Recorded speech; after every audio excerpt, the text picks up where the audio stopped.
Hello and welcome to Two Nursery Managers Talking. I'm Glenn. And I'm Sarah. And we're both managers in the PVI sector. And this week we are going to talk about well-being. It's a very broad subject, isn't it? Well, yes. Especially in a nursery. Yes, I think it's possibly something that we think about more than you might do in an office, although always considering well-being is important in whatever sector you're in. But yeah, I was going to say, I mean, there's different challenges. And for us, we've got different levels of challenges, I think, because we're not just dealing with our own personal well-being like you would in an office. Yeah, it's dealing with your well-being. But we're dealing with children and children that can't always vocalise how they're feeling.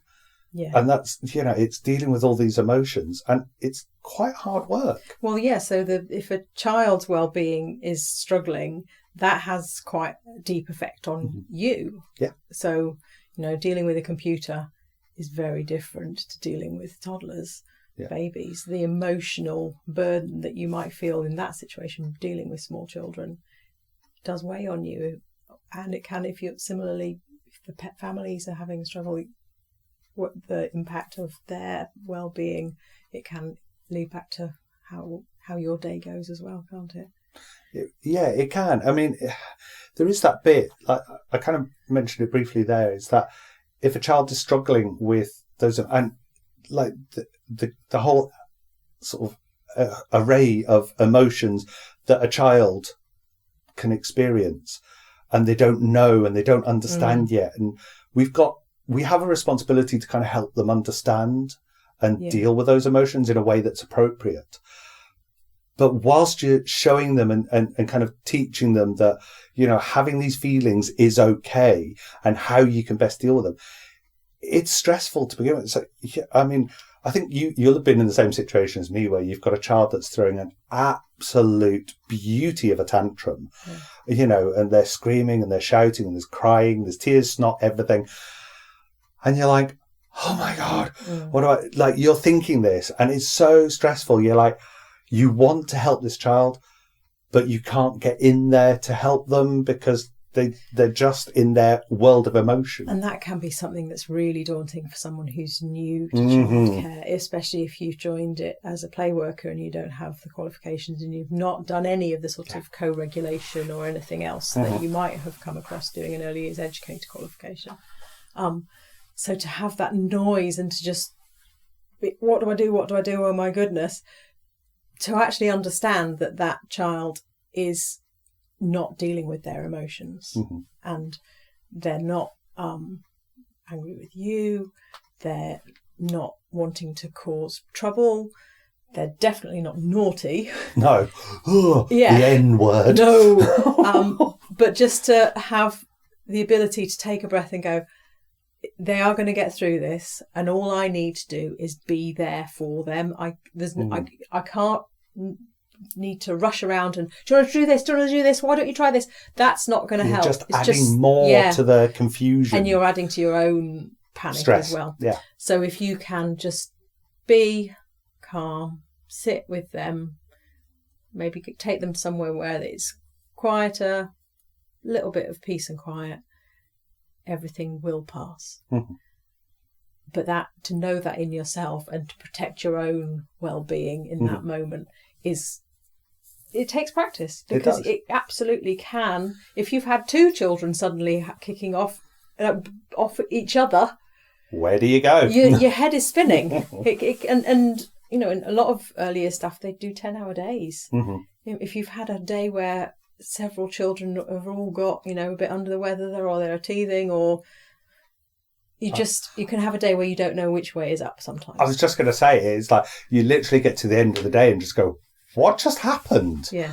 And it's okay. I think that's the other bit that you need to understand. It's okay to feel like that. That not every day is just going to be absolutely beautiful. There are going to be days when, I don't know, there was a full moon last night and every child's turned into a werewolf.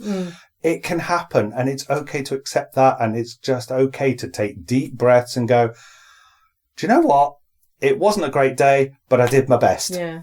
But then as a manager, you need to set the tone to let staff say that and to have a staff room, which I'm lucky we have a staff room, and it's comfortable and it's been made to look beautiful. I've got a colleague who's brilliant at making things lovely, and you go in and you just feel, And to be able to go to a place like that, and to, as a manager, to say, do you want 10 minutes? Go and have a cup of tea. I'll step into the room for a little while. Just go and have a bit of space.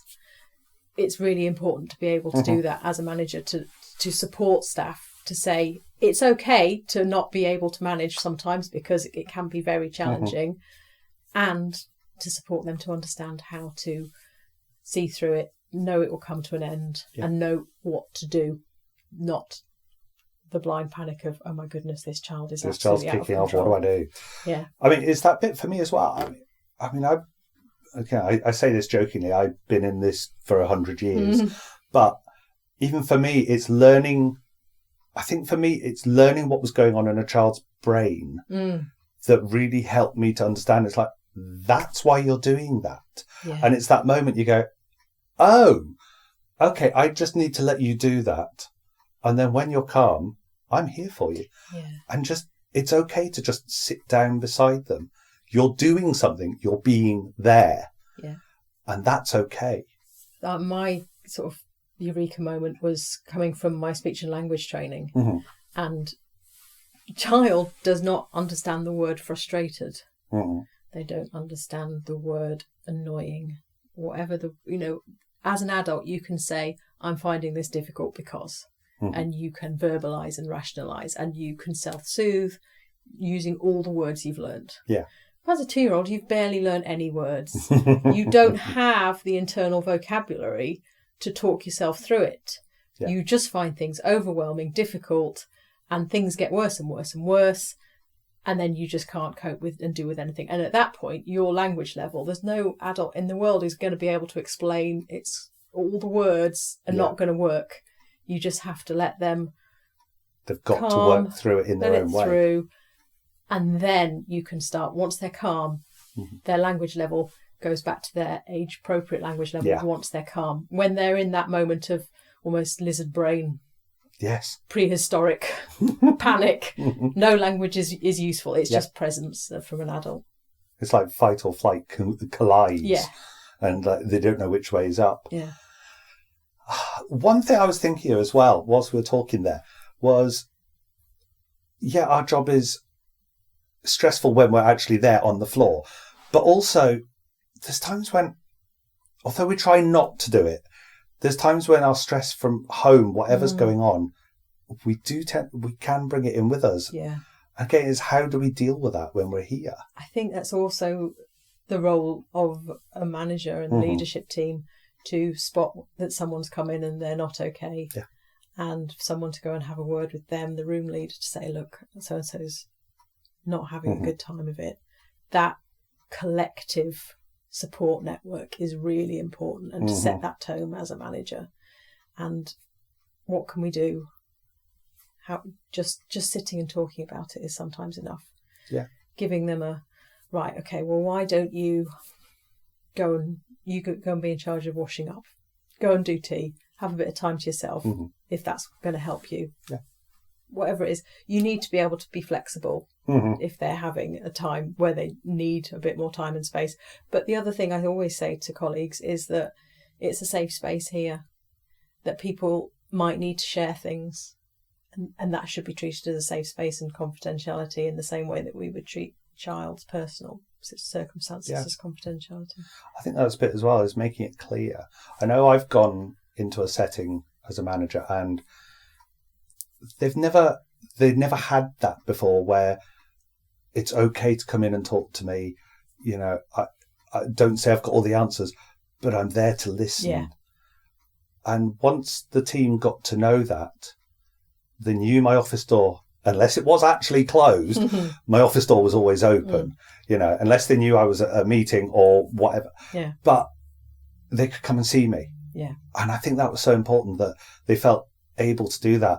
I mean, I had some staff members that she came in one day and you could tell just one look at her face. And this is, again, knowing your staff as well, isn't it? I mean, it's all about knowing the children for all of us, but it's also about knowing your staff. Yeah.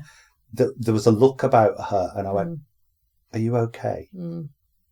And she went, no. I said, let's go and grab a cup of tea and go and sit in the office. Everything's fine out there. Come on, let's go. And we did. And we just sat and we talked. And she did actually turn around to me like a couple of months later and say, nobody's ever sat and listened to us here. And it's like, that just felt like a failure on the part of management. And it's like, I'm glad I was able to do that. Yeah. Because then they felt listened to, they felt appreciated, and they felt more confident that, you know, they were valued and as not persons. Alone. Yes. Not dealing with things alone. Yeah. Yeah. Because we all do it, and we all say, gosh, that child today, that was difficult. And I found that difficult. I'm worrying about this. To be able to share that and say to everybody else, it's not plain sailing for me. Well, you know, I found them really difficult, but then this happened and I thought about this. Those conversations are really important across the rooms and between room leaders and managers. Yeah, they are. I mean, I don't know why something has come back to me in my mind.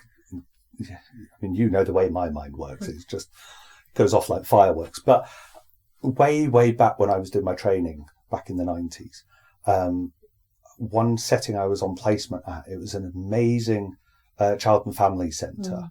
Absolutely brilliant. And I mean, back in the 90s, we didn't really talk about well-being or mental health. No. But actually, that was at the forefront of what they did. So for me, that was revolutionary. Like, yeah. But I didn't think about it at the time. I just felt like, oh, everyone's really nice here. This is lovely. There's me being a very naive student. But now you think about it, it's like, actually, I mean, what we did on a Friday afternoon, the children all went at a certain time. So it closed early to the children on a Friday, but we stayed for another hour or so afterwards. And we had what they called, sounds vile, but it was a dumping session. Lovely. So all the stress that you'd gone through in the week, it was talked about in front of everyone, and you just dumped that. Oh, that's fabulous. But it wasn't just the negativity part. You could also dump the positives and say, well, look, this happened to me this week. It was really good. Yeah. So it was kind of the two sides of the well-being. There was really positive well-being, but all the negative stuff, it got left behind. I always ask Friday that in a supervision. What have you done this week that's been really great? Whatever it is. Tell me one thing that's just been great. As well as how are you? How was, that thing that we talked about last time going? But that's lovely to do. It's funny you say that. I've just been doing supervision. So it's like one of my first questions is, how are you? Yeah. And it's not a glib question. It's not just done as a token thing. It is genuinely asking, how are you? But if that's threaded through everything, through the whole setting, it makes all the difference. Yeah. I had a teaching job and ended up leaving because I needed part-time work, had a baby. Classic family-friendly flexibility discussion. And I got another job and I agreed to do 2 days a week, and the head teacher said, can you do 3 days a week? And I said, oh, actually, I've only got a 1-year-old, not really. And she said, oh, that's okay, that's fine. And I sort of went, hey, really? And that's okay? She said, of course it is. Happy staff, happy school. And I nearly cried. Yes. And the whole time I was at that school, that's exactly how it felt. She was just constantly caring and considerate of everything, which was just fabulous. You're like, wow. Yeah. But that's how it should be. And I think that's, we take on board that, now that we've kind of worked our way through and we've become managers in settings and we're kind of, that senior leadership role. It's those bits that you remember, you go, that was really positive. That was a really good idea. I'm just going to harvest that and keep it. Yeah. And we do. We just kind of harvest these away. But they're not just frivolous ideas. They're there and they've got a purpose. If it's impacted on your well-being, you want it to impact on others' well-being, don't you? Yeah. I mean, there is that thing, like I said before as well. There is the two sides of it. There's the positive well-being and then there's the negative well-being. And like it is, I think it's important, like, yes, we need to talk about when something's really stressing us or whatever, because it is a stressful job. We're looking after very small people. We're looking after somebody else's precious small human. Yeah. And it's a high pressure job. And I don't think, unless you work in it, people don't always get it. that it is stressful. But equally, there's so many wonderful, wonderful things that we love to share. I mean, you know, you'll have seen it, and I've seen it when we're doing handovers to parents, and you're like, do you know what happened today? This was the best thing ever. Yeah. And you love it. And you just put that smile on another parent's face, and you're like, you know, and then you go away smiling about it. And, or you're able to send them a photo of whatever it is. Or then sometimes they send a photo back of them doing the same thing with their child. And that level of positivity is just fabulous, isn't it? I mean, it was literally like today, one of our parents came in, and she's a dance teacher. So we were doing dancing with the children, and one of the other team videoed it and sent it to various parents on our app. And one of the parents came in to pick up at the end of the day, and she's like, I love that video. You're like, yes. Yeah. But, and it's sharing all the good stuff is really important. We have the parents come in every 8-10 weeks or so. And this is what's been great, is really important part of it. Yes, we might be worried about their physical development or their language development or something, but it's always really important to say, this has been fabulous. These are the things that we've really enjoyed. And we always ask the parents as well, what's been going on in their lives, what's been great. Send us some photos of whatever it is. Yeah, it is. It's about showing those positive aspects, because I think as adults, it's too easy to dwell on the negative side of things, because I don't know, sometimes we remember that more. I don't know. It just seems to come to, it's like, because it draws such a big feeling. But equally, we've got to remember that there's good stuff out there. There's positive stuff. But then it's also important, you know, part of our role is to be there for the parents. And if they're having a really difficult time, if the 2-year-old tantrums or the 3-nagers or whatever it is hitting, I love that phrase, and it's difficult, they need to be someone's there. Someone's been there before and survived, and there are still good things happening on a daily basis, and things will change, and they will have joyous moments more regularly than the tantrum moments. You know, but don't forget this bit, and I want to tell you all the good things that have happened today, because I know you've had a rubbish day the day before, but we're getting there. But this happened, and it's brilliant. Yeah, it's definitely that bit, and I think it is important to share the positives. I mean, it's going back to that dumping session I had when I was a student on placement, and it was a good time to share the positives as well as the negatives. Like the negatives, you just get them out. But yeah, it's good to share that positive. And like, do you know what happened today? You know, so and so took their first steps today. I mean, even now, like a baby taking their first steps. Oh my word, it is the best feeling ever. I mean, even like I don't know, there's just so much that is good about the job. I mean, it must be because I'm still here, still doing it. But it's important that, you know, when you're managing a team, to have that balance, that if you're having a rubbish day, that's okay. Talk about it. You know, share that frustration. Do you need some time out or whatever? But then equally, share that really good experience. Let everyone know. It's like, have you seen what happened to so-and-so today? It was so good.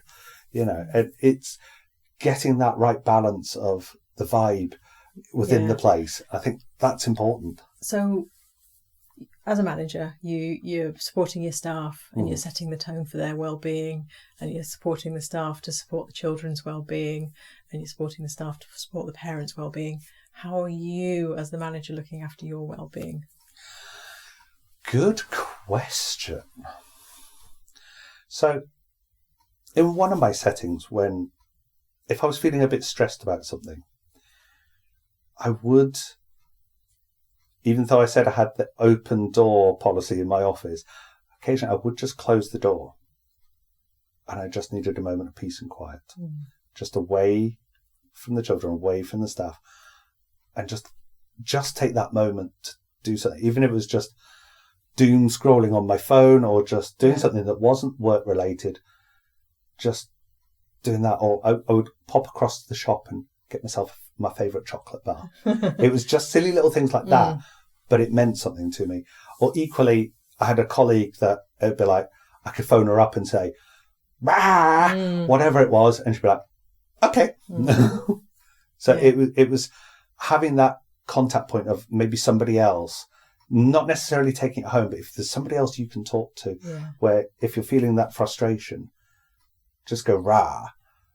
Or equally, if it's something so positive like, oh my goodness, you should see what the team did today. This is just brilliant, above and beyond.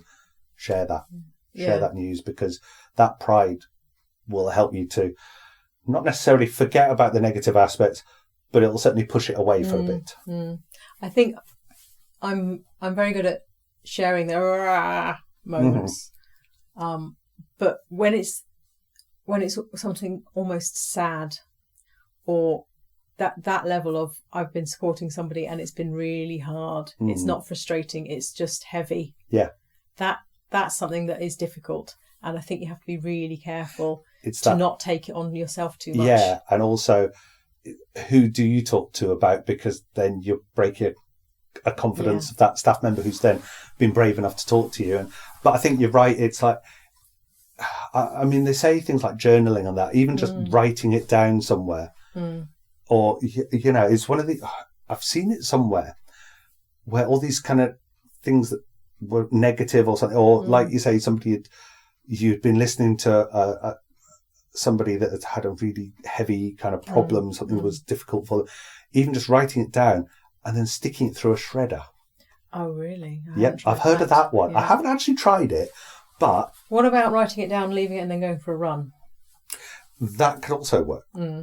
I mean, there is that, I mean, you know as well, we had the running group going. Yes. And that was such, like, we all bounced out of there at the end of it. It was the camaraderie as well as we actually got to 5K.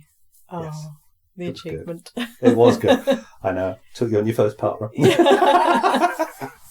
But it was, I mean, little things like that. It was like, you know, doing Couch to 5K together. Yeah. And, you know, those little things that, I mean, from a manager's perspective, it doesn't cost anything. Yes. Which is always a bonus. Yes. It's not that you don't value your staff enough to spend a bit of money, but it means you can use that money somewhere else for them. Being so tight. Oh gosh, yes. Yeah. I mean, if we could, we would have treats galore, and you know, everyone could go for a massage every week, and that would be lovely. But no. So where's this nursery? But I know it is little things like that, or even just, you know, like meeting up for, you know, a night out together. I mean, done things like that, and it's so nice. Just, you know, just being able to do that, it is lovely. It's really and important. it just builds that positive support network as well, which is also important within, because you do, I mean, they say, you know, you spend more of your working life with people than you do with your own family sometimes. And it is really important that there is a solid support network in the setting. Because the other thing is that you can have such a busy day, be on the go doing all sorts for 10 hours, and then go home to your family who have things to tell you and have done other things in their day, and you literally just want to collapse in a corner. Give me some time, please.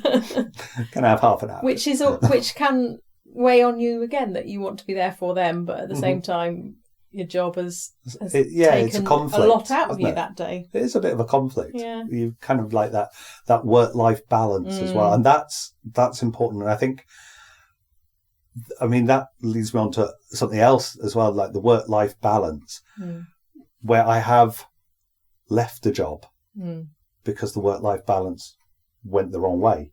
It was turning into all work and no life. You've got to be actively thoughtful to make sure that you protect that, because otherwise, if you've got emails on your phone and you're doing things at the weekend, it can so easily slide into too much. Yeah. And you need to be very conscious of that. Yeah. I mean, you know for a fact I did. I mean, you've done it as well. I'm throw you under that bus there. You've done it as well, and so have I. We've both done it where... And it does impact on your mental well-being as a manager, that you've constantly got and your emails are pinging, and it's not even your own emails, it's work emails, and you're like, maybe I'll just quietly answer that. Yeah. No, I don't have emails on my phone. I'm the same. I refuse to do it. I've done it once, but only because I needed to access an email in order to get something, and I couldn't, so I had to actually, I had to message, one of the team, say, what's my password for my email? It's on my work laptop. I don't know my password without looking in the password list, which That's is also good. on. Yeah, so I had to do that in order to get in there. But I won't do it now because my mental well-being is so much better for it. Yeah. Because my work-life balance is in the right balance now. Yeah. Because I finish work. That's it. Yeah. And that's something that I always tell my staff as well. Mm-hmm. That some of them want, can I do this course at home? No. Do it on your work time. Can I go and do this? No. Go home and don't work. Because 10 hours a day, you have to not work when you get home. You need to be able to switch off entirely. Yeah. And it's crucial. Otherwise, you won't have the get up and go to keep going. Yeah. I mean, I've done that so much that working 5 days a week. I mean, for me, I like doing the 4 days full time and 1 day off.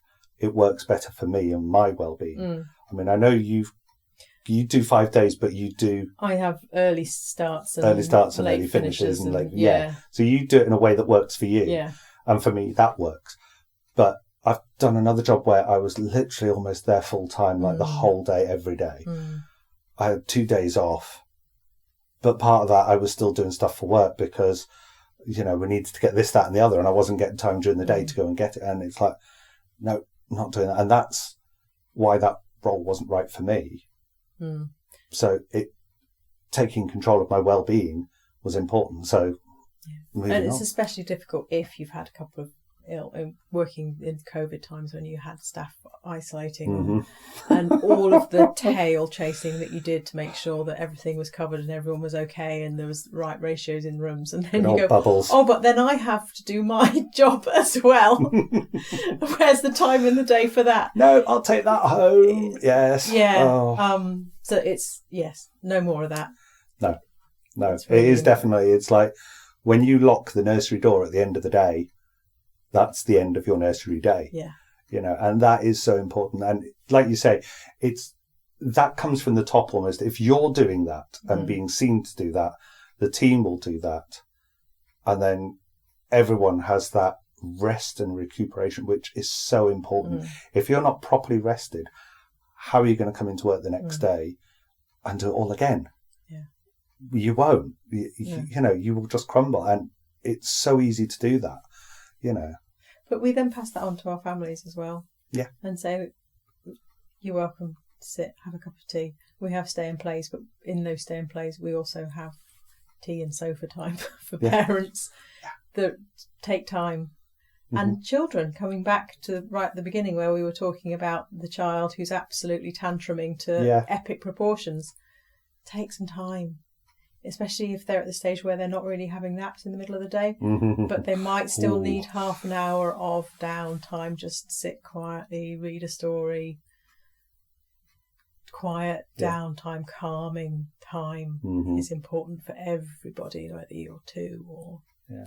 I mean, I haven't been like the 2-year-old room. I still love that age group, but it's that roller coaster time of emotions because they're not quite big, but they're not quite little, and they're very in between. And it's like they're coming out of their naps, and there's so much happening, and it can be stressful. I mean, I think you have to be that right kind of mentality for that room.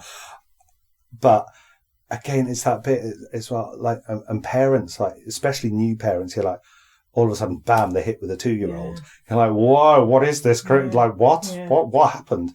And you're like, it is taking that time with parents, that tea and sofa time, like you say. So this is okay, this is normal. Yeah. And this is what you could do. Yeah. And it's such simple strategies, signposting transitions first, then. It's such a simple thing. Just say to them, first put your coat on, then we'll go to the park. Yeah.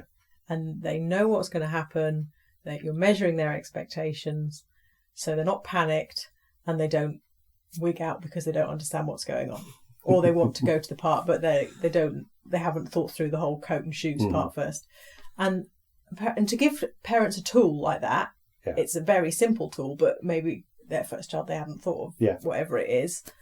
To them, the number of times they've gone, oh yeah, and you can just feel Mm-hmm. They've got a little bit of power. They've got some tools in their strategies. Yeah. And they feel like they're less likely to be out of control next time it goes wrong, because now they can You're see just giving a thing them that to do. little golden nugget of knowledge that will have a positive impact on their well-being, because they're like, okay, I know how to handle that now. Okay. There is so much about it. Like, well-being is such a massive factor for life in general, because, I mean, we live in a whole different generation now. Everything's internet connected, and there's so much going on that actually sometimes we just need that face-to-face interaction with somebody in order to, you can't tell Siri how you're feeling, but you can tell somebody else, like, I've had an absolute rubbish day. But and to read that person's body language as well is never going to be the same as if you're having a Teams meeting. Yeah. You can't tell how somebody is feeling on a screen. No. But, like I was saying earlier about some members of my team, and I could tell straight away something wasn't right because, again, it was that body language. You're like, it's not right. You're not right. Come and talk to me. Yeah. My goodness. I think time has caught up with us. But that was a really, really useful conversation. Sarah, thank you. Well, thank you too.